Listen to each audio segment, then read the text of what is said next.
Sherlock Holmes അദ്ദേഹത്തിന്റെ ബന്ധുക്കളെക്കുറിച്ചോ ആദ്യകാലങ്ങളെക്കുറിച്ചോ അധികം പറഞ്ഞു കേട്ടിട്ടില്ല.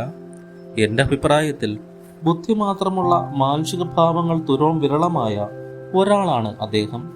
സ്ത്രീകളോടുള്ള വെറുപ്പും വിരക്തിയും പുതിയ സുഹൃത്ബന്ധങ്ങൾ ഉണ്ടാക്കുന്നതിലുള്ള താല്പര്യമില്ലായ്മയും അദ്ദേഹത്തിന്റെ വികാരശൂന്യമായ സ്വഭാവത്തിന് നിരക്കുന്നത് തന്നെ. പക്ഷേ ഒരു ദിവസം എന്നെ അത്ഭുതപ്പെടുത്തിക്കൊണ്ട് സ്വന്തം സഹോദരനെ കുറിച്ച് ഹോംസ് പറഞ്ഞു തുടങ്ങി. അത് വേനൽക്കാലത്തെ ഒരു സായാഹ്നമായിരുന്നു. ചായയ്ക്ക് ശേഷം ഞങ്ങൾ സംസാരിക്കുകയായിരുന്നു. ലണ്ടനിലെ ഡയോജൻസ് ക്ലബിൽ പോയാൽ തന്റെ സഹോദരൻ മൈക്രോഫ്റ്റിനെ കാണാമെന്ന് ഹോംസ് വെളിപ്പെടുത്തി. ഞാനതിന് സമ്മതിച്ചു.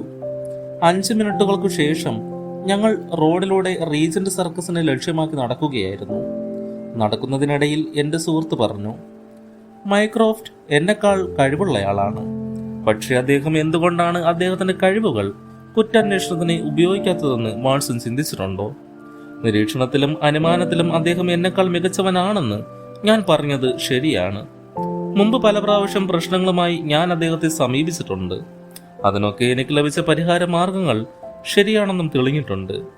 എന്നാൽ ഒരു കേസ് കോടതിയിൽ എത്തിക്കുന്നതിന് മുമ്പായി ചെയ്തു തീർക്കേണ്ട ജോലികൾ ചെയ്തു തീർക്കാൻ അദ്ദേഹത്തെ കൊണ്ട് കഴിയില്ല.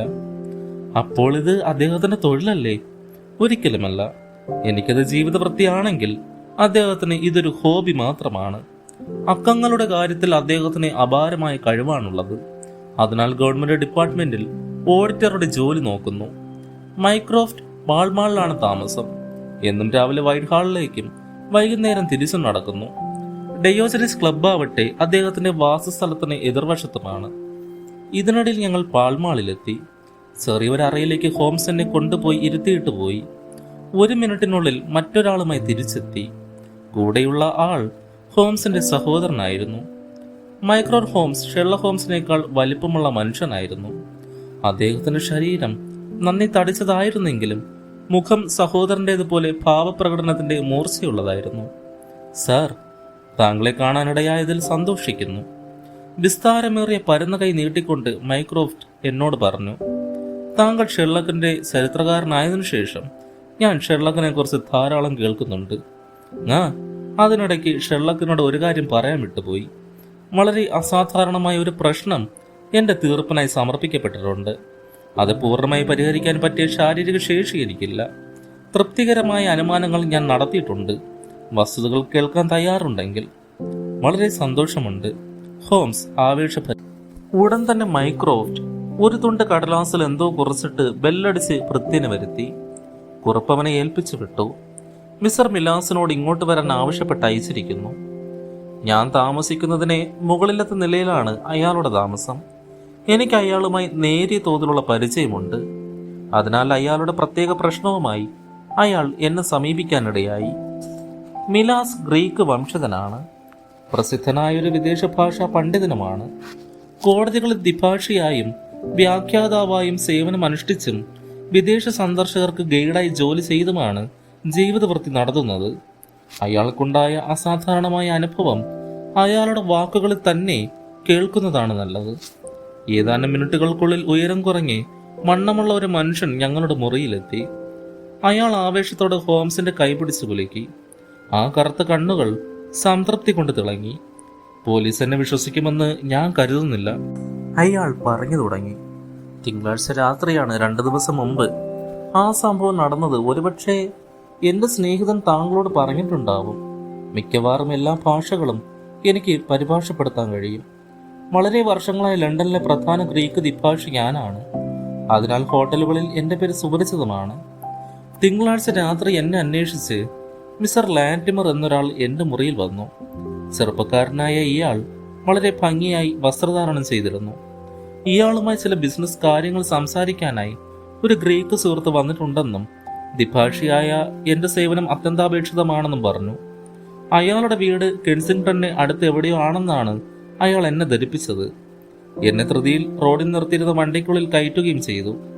വണ്ടിക്കുള്ളിൽ കടന്നു കഴിഞ്ഞപ്പോൾ ലാറ്റിമർ എനിക്കെതിരെയുള്ള സീറ്റിലിരുന്നു. ഞങ്ങൾ ഷെയറിംഗ് ഓക്സ്ഫോർഡ് സ്ട്രീറ്റിലെത്തി. എന്തോ പറയാൻ തുടങ്ങുകയായിരുന്ന ഞാൻ മിസ്റ്റർ മിലാസിന്റെ അസാധാരണമായ പെരുമാറ്റം കണ്ട് ഞെട്ടിപ്പോയി. ഒരു കുറുവടി പുറത്തെടുത്ത് എന്നെ ഭയപ്പെടുത്തും വിധം നോക്കാൻ തുടങ്ങി. പിന്നെ വണ്ടിയുടെ ഇരുവശത്തുമുള്ള ജനാലകളും അടച്ചു. മിസ്റ്റർ മിലാസ്, താങ്കളുടെ പുറമേയുള്ള കാഴ്ച നിരോധിച്ചതിൽ ഖേദിക്കുന്നു. അയാൾ എന്നോട് പറഞ്ഞു. നാം സഞ്ചരിക്കുന്ന വഴി നിങ്ങൾ അറിയേണ്ടതില്ല. വഴി മനസ്സിലായാൽ അത് എന്നെ സംബന്ധിച്ചിടത്തോളം വളരെ അസൗകര്യങ്ങൾ സൃഷ്ടിക്കാനിടയുണ്ട്. ഇത് തികച്ചും അസാധാരണമായ പ്രവൃത്തിയാണ് മിസ്റ്റർ ലാറ്റിമർ. ഞാൻ അല്പം പതർച്ചയോടെ പറഞ്ഞു. നിങ്ങളീ ചെയ്യുന്നത് തികച്ചും നിയമവിരുദ്ധമായ കാര്യമാണെന്ന് മനസ്സിലാക്കണം. ശരിയാണ്, സ്വാതന്ത്ര്യത്തിന് തടസ്സമുണ്ടാക്കുകയാണ്, സംശയമില്ല. പക്ഷേ ഇതിനുള്ള നഷ്ടപരിഹാരം നിങ്ങൾക്ക് തന്നുകൊള്ളാം.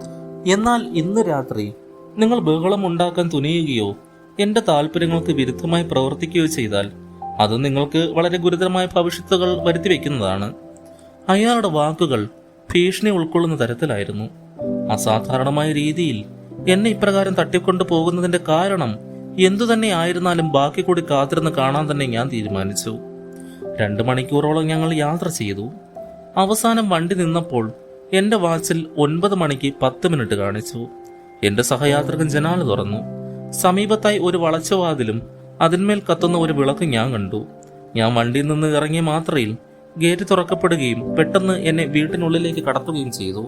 കടന്നു ചെന്ന മുറിയിൽ ഒരു ഗ്യാസ് വിളക്ക് തിരിതാഴ്ത്തി കത്തി നിന്നിരുന്നു. കതക് തുറന്ന മനുഷ്യൻ വലിപ്പം കുറഞ്ഞ ഒരാളായിരുന്നെന്നും മധ്യവയസ്കനായിരുന്നെന്നും കാഴ്ചയ്ക്ക് വിരൂപനായിരുന്നെന്നും ആ മങ്ങിയ വെളിച്ചത്തിൽ മനസ്സിലായി. ഹാരോൾഡ്, ഇതാണോ മിസ്റ്റർ മിലാസ്? അയാൾ എന്റെ സഹയാത്രികനോട് ചോദിച്ചു. അതെ, മറ്റേയാൾ പറഞ്ഞു. മിസ്റ്റർ മിലാസ്, പരിഭ്രമം തോന്നരുത്. നിങ്ങളുടെ സേവനം ഞങ്ങൾക്ക് കൂടിയേ കഴിയൂ. ഞങ്ങളോട് സഹകരിക്കുമെങ്കിൽ നിങ്ങൾക്ക് ഖേദിക്കേണ്ടി വരില്ല. എന്നെക്കൊണ്ടെന്താണ് നിങ്ങൾക്ക് വേണ്ടത്? ഞാൻ ചോദിച്ചു. ഞങ്ങളെ സന്ദർശിക്കുന്ന ഗ്രീക്കുകാരനായ ഒരു മാന്യനോട് ചില ചോദ്യങ്ങൾ ചോദിക്കുകയും ഞങ്ങൾക്കതിന്റെ ഉത്തരം വാങ്ങിത്തരികയും ചെയ്യുക. പക്ഷേ ഒന്നോർക്കുക, ചോദിക്കാൻ നിങ്ങളോട് ഞങ്ങൾ പറയുന്ന കാര്യം മാത്രം ചോദിച്ചാൽ മതി.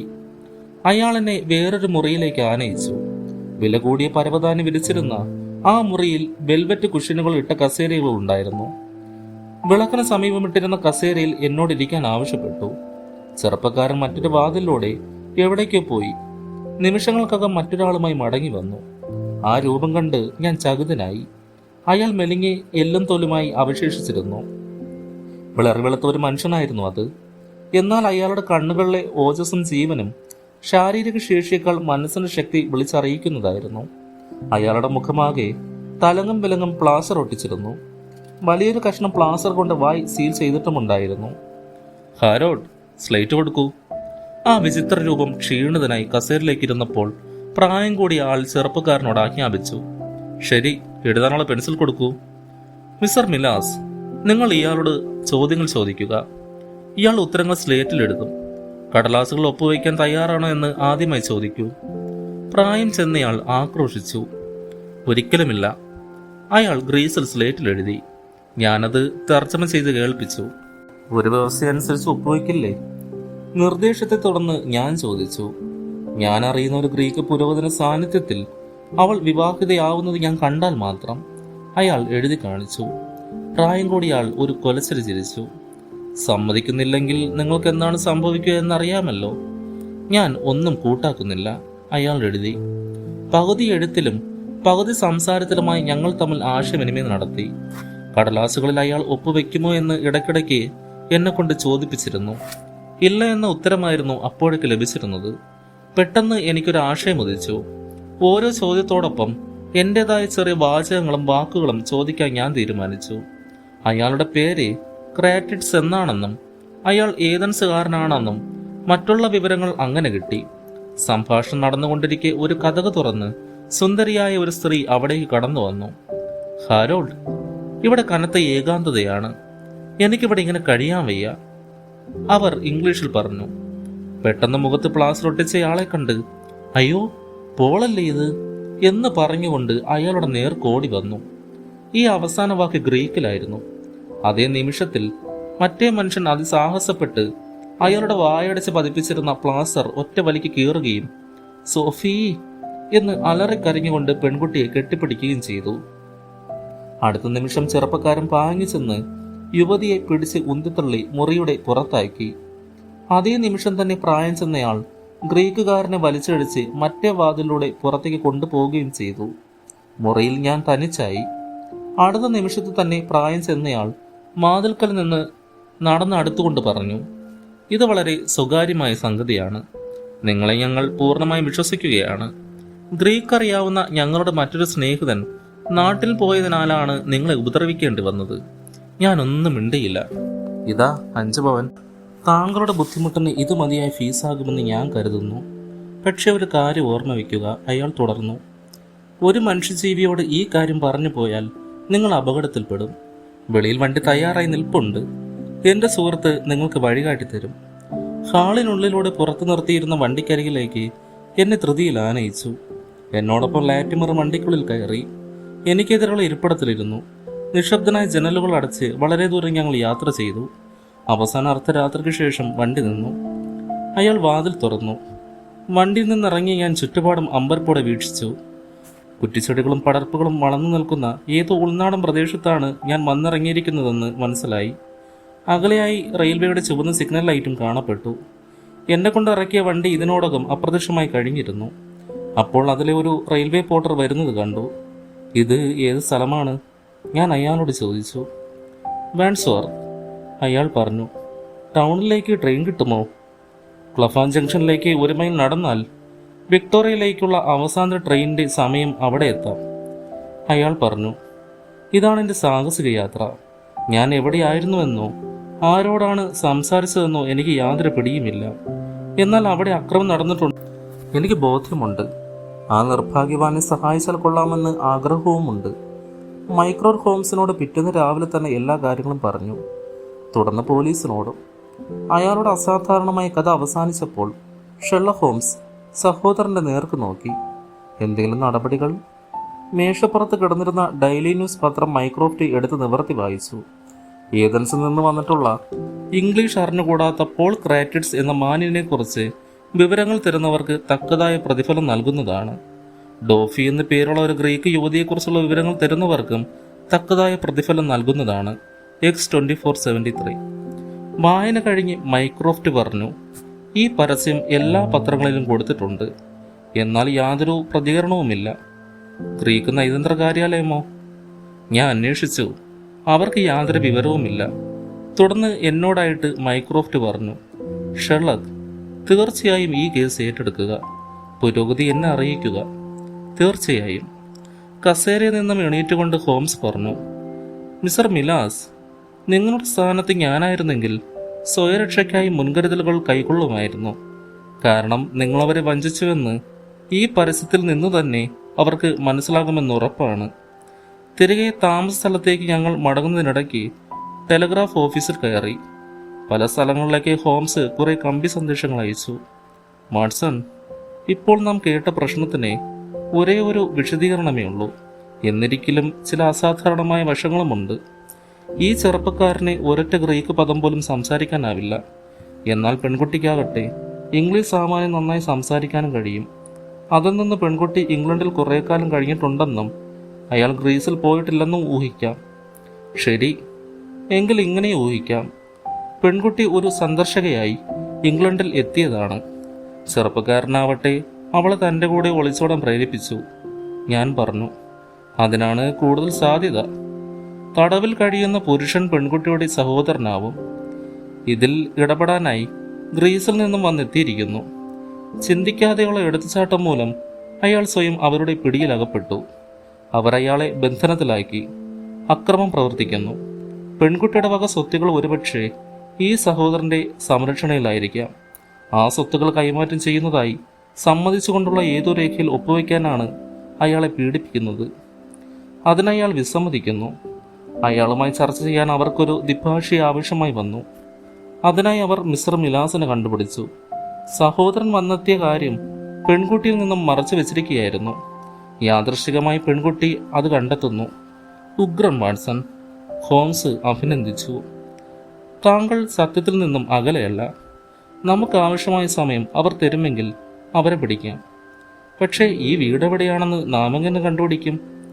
സംഭവഗതിയെ നാം കൂട്ടിയിണക്കിയ രീതി ശരിയാണെങ്കിൽ യുവതിയുടെ പേര് സോഫി ക്രിറ്റാറ്റിസ് എന്നാണ്. നമുക്ക് അയാളെ കണ്ടെത്താൻ പ്രയാസമില്ല.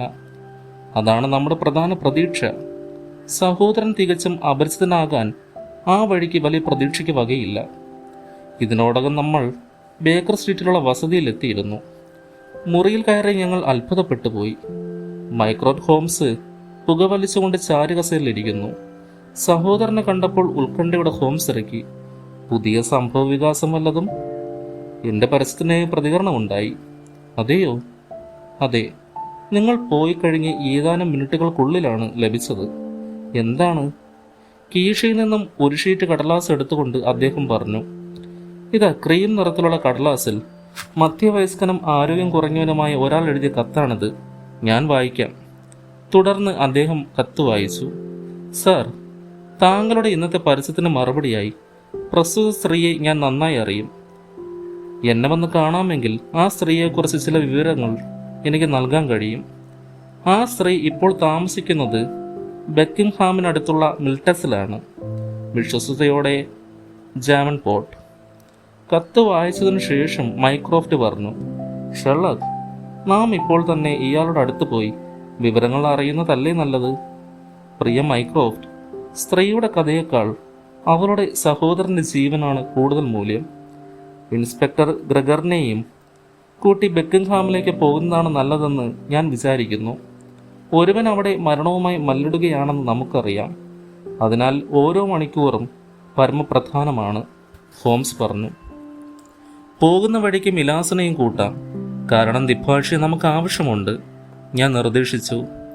മിലാസ് താമസിക്കുന്ന പാൾമാളിൽ ഞങ്ങൾ എത്തിയപ്പോൾ മിക്കവാറും ഇരുട്ടി കഴിഞ്ഞിരുന്നു. മിലാസ് മറ്റൊരു മനുഷ്യന്റെ കൂടെ ഇപ്പോൾ പോയതേ ഉള്ളൂ എന്നറിഞ്ഞു, അതും ഒരു കുതിരവണ്ടിയിൽ.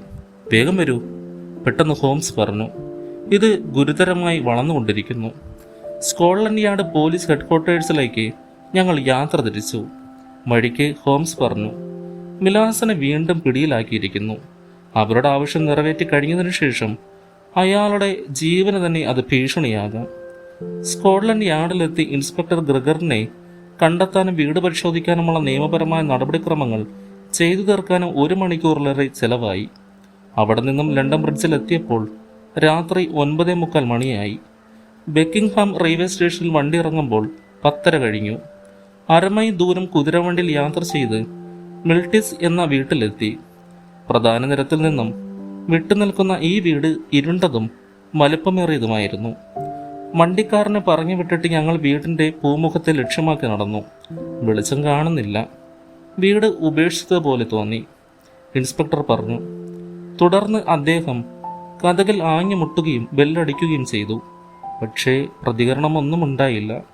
ഹോംസ് ഞങ്ങളുടെ ഇടയിൽ നിന്നും നേരെ പിൻഭാഗത്തേക്ക് പോയി. ഏതാനും മിനിറ്റുകൾക്കുള്ളിൽ അദ്ദേഹം തിരിച്ചെത്തി. ഒരു ജനൽ ഞാൻ തുറന്നു, ഹോംസ് പറഞ്ഞു. ഞങ്ങളെല്ലാവരും വീടിന്റെ പിന്നിലേക്ക് പോയി. ഓരോരുത്തരായി ഞങ്ങൾ ജനലിലൂടെ ഉള്ളിൽ പ്രവേശിച്ചു.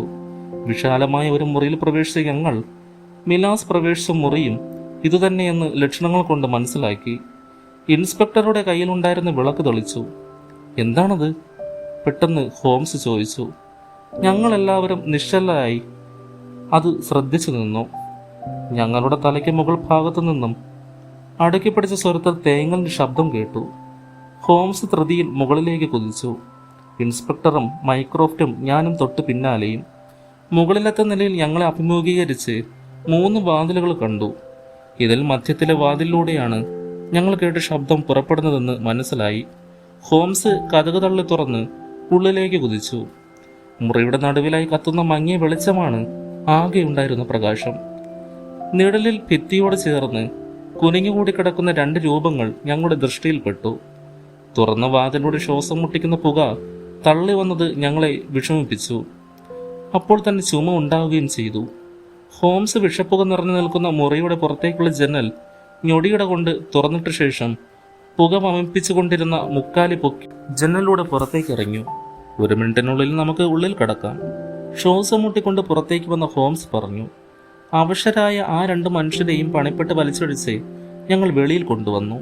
2 പേർക്കും ബോധം നശിച്ചിരുന്നു. ചുണ്ടുകൾ നീലിച്ച മുഖം ചതഞ്ഞും മുറിഞ്ഞ് നീര് വന്ന് വീർത്തും കാണപ്പെട്ടു. കണ്ണുകൾ വെളിയിലേക്ക് തള്ളിയിരുന്നു. അതിലൊരാളെ ഞങ്ങൾ തിരിച്ചറിഞ്ഞു. അത് അല്പമണിക്കൂറുകൾക്ക് മുമ്പ് ഞങ്ങളോട് ഡയോജനസ് ക്ലബിൽ വെച്ച് സംസാരിച്ചു വരിഞ്ഞ ഗ്രീക്ക് ദിഭാഷിയായിരുന്നു. അയാളുടെ കൈകളും കാലുകളും ഭദ്രമായി ബന്ധിപ്പിക്കപ്പെട്ടിരുന്നു. മറ്റേ മനുഷ്യനെയും ഇതേ രീതിയിൽ തന്നെ ബന്ധിപ്പിച്ചിരുന്നു. മുഖം ഭീകരമായ രീതിയിൽ പ്ലാസ്റ്റർ കൊണ്ട് പൊതിയപ്പെട്ടിരുന്നു. അയാളെ തറയിൽ കിടത്തിയതോടെ ഞരക്കം അവസാനിച്ചു. അയാളെ സംബന്ധിച്ചിടത്തോളം സഹായം വൈകിപ്പോയെന്ന് എനിക്ക് ബോധ്യമായി. ജീവൻ അസ്തമിച്ചിട്ടില്ലാത്ത മിലാസിനെ 1 മണിക്കൂർ ഞാൻ പരിചയിച്ചപ്പോൾ അയാൾ കണ്ണു തുറന്നു. ലളിതമായ ഒരു കഥയാണ് മിലാസിന് പറയാനുണ്ടായിരുന്നത്. ഞങ്ങളുടെ അനുമാനങ്ങളെ അരക്കെട്ടുറപ്പിക്കുന്നതായിരുന്നു അത്. അയാളുടെ മുറിയിലെത്തിയ ആൾ കഴിഞ്ഞ പ്രാവശ്യത്തേക്കാൾ കൂടുതൽ ഭീഷണിയും ഭീതിയും ചെലുത്തി നിഷ്പ്രയാസം മിലാസിനെ കീഴ്പ്പെടുത്തി ബക്കിംഗ്ഹാമിലേക്ക് കൂട്ടിക്കൊണ്ടുപോയി. മറ്റൊരു അഭിമുഖ സംഭാഷണത്തിൽ അയാൾ ദിഭാഷയുടെ സേവനം അനുഷ്ഠിച്ചു. 2 ദുഷ്ടന്മാരും കൂടി നിസ്സഹനായ ആ സഹോദരനെ രേഖയിൽ ഒപ്പിട്ടില്ലെങ്കിൽ തൽക്ഷണം കൊന്നുകളയുമെന്ന് ഭീഷണിപ്പെടുത്തി. പത്രത്തിൽ വന്ന പരസ്യം മിലാസിന്റെ ചതിവ് മൂലമാണെന്ന് ഊഹിച്ച് അവർ ആ ചതിക്കുള്ള പകരം വീട്ടി. പിന്നീട് ഞങ്ങളുടെ പരസ്യത്തിന് മറുപടി അയച്ച മാന്യനെ കാണാനും അയാളിൽ നിന്ന് പല സംഗതികൾ ഗ്രഹിക്കാനും നിർഭാഗ്യവതിയായ ആ പെൺകുട്ടി ഗ്രീസിലെ ഒരു ധനിക കുടുംബത്തിൽപ്പെട്ട ആളായിരുന്നു. ഇംഗ്ലണ്ടിൽ ചില സുഹൃത്തുക്കളെ സന്ദർശിക്കാൻ എത്തിയതായിരുന്നു അവർ. ഇംഗ്ലണ്ടിൽ എത്തിയതിനു ശേഷം ആ യുവതി ഹാരോൾഡ് ലാറ്റിമർ എന്നൊരു ചെറുപ്പക്കാരന്റെ സ്വാധീന വലയത്തിൽ അകപ്പെട്ടു. അയാളോടൊപ്പം ഒളിച്ചോടാനായി ക്രമേണ യുവതിയെ അയാൾ പ്രേരിപ്പിച്ചു. തുടർന്ന് വിവരമറിഞ്ഞ യുവതിയുടെ കൂട്ടുകാർ ഏതൻസിലുള്ള അവളുടെ സഹോദരനെ വിവരമറിയിച്ചു. തിരക്ക് പിടിച്ച് വന്നെത്തിയ സഹോദരനാവട്ടെ തികച്ചും ബുദ്ധിഹീനമായ ലാറ്റിമറുടെയും അയാളുടെ സഹോദരിയായ വിൻസെന്റ് കെം എന്നയാളുടെയും കൈകളിൽ ചെന്നുപെട്ടു. ഈ ദുഷ്ടന്മാർ അയാളെ തടവുകാരനാക്കി. സ്വത്തുക്കൾ തങ്ങളുടെ പേരിലേക്ക് മാറ്റുവാനുള്ള രേഖയിൽ ഒപ്പിടുവിക്കാൻ അവർ പ്രേരിപ്പിച്ചുകൊണ്ടിരുന്നു. ഇതിനായി അയാളെ അവർ നിരന്തരം പീഡിപ്പിക്കുകയും പട്ടിണിക്കിടുകയും ചെയ്തുകൊണ്ടിരുന്നു. പെൺകുട്ടിയെ പാർപ്പിച്ചിരുന്ന അതേ കെട്ടിടത്തിൽ തന്നെയായിരുന്നു അദ്ദേഹത്തെയും പാർപ്പിച്ചിരുന്നത്. അവളെ അറിയിക്കാതെ സഹോദരനെയും തടവിൽ പാർപ്പിച്ചിരിക്കുന്നത് അബദ്ധവശാൽ അവൾ ഒരു നോക്ക് കണ്ടു. എന്നാൽ ഒരു നോക്ക് കണ്ടാലും തിരിച്ചറിയാതിരിക്കാനുള്ള മുൻകരുതലുകളായിട്ടാണ് അയാളുടെ മുഖത്ത് പ്ലാസ്റ്റർ പതിച്ചത്. മിലാസിന്റെ ആദ്യ സന്ദർശന വേളയിലാണ് അവൾ ആദ്യമായി സഹോദരനെ കണ്ടുമുട്ടുന്നത്. വേശപ്രസന്നായിട്ട് പോലും നിമിഷ നേരം കൊണ്ട് അയാളെ അവൾ തിരിച്ചറിഞ്ഞു. പെൺകുട്ടിയും തടവിൽ തന്നെയായിരുന്നു. തങ്ങളുടെ രഹസ്യം പുറത്തായെന്ന് മനസ്സിലായിരുന്നതിനാലും തടവുകാരൻ തങ്ങളുടെ ഇംഗിതത്തിന് വഴങ്ങുന്നില്ലെന്ന് കണ്ടതിനാലും വില്ലന്മാർ 2 പേരും പെൺകുട്ടിയെയും കൂട്ടി വാടകയ്ക്കെടുത്തിരുന്ന ആ കെട്ടിടത്തിൽ നിന്നും ധൃതിയിൽ കടന്നു കളഞ്ഞു. പോകുന്നതിന് മുമ്പ് സഹോദരനോടും മിലാസിനോടും പ്രതികാരം ചെയ്യാൻ അവർ മറന്നില്ല. മാസങ്ങൾക്ക് ശേഷം ബുഡ്പെസ്റ്റിൽ നിന്നും ഞങ്ങൾക്ക് കൗതുകകരമായ വാർത്തകളൊരു ന്യൂസ് പേപ്പർ കട്ടിംഗ് അയച്ചു കിട്ടി. ഒരു പെൺകുട്ടിയോടൊപ്പം യാത്ര ചെയ്യുകയായിരുന്ന 2 ഇംഗ്ലീഷുകാർക്ക് സംഭവിച്ച ദുഃഖകരമായ അന്ത്യത്തെക്കുറിച്ച് ഉള്ളതായിരുന്നു ആ വാർത്ത. 2 പുരുഷന്മാർ തമ്മിൽ എന്തോ കാരണവശാൽ ചണ്ട കൂടുകയും തമ്മിൽ കത്തിക്കുത്ത് ഏറ്റ് മരിക്കുകയും ചെയ്തിട്ടുണ്ടാവാം എന്നായിരുന്നു ഹംഗേറിയൻ പോലീസിന്റെ അഭിപ്രായം. എന്നാൽ അത് ആ പെൺകുട്ടിയുടെ പ്രതികാരമായിരുന്നുവെന്ന് കരുതാനായിരുന്നു ഹോംസിന് താല്പര്യം. തുടരും.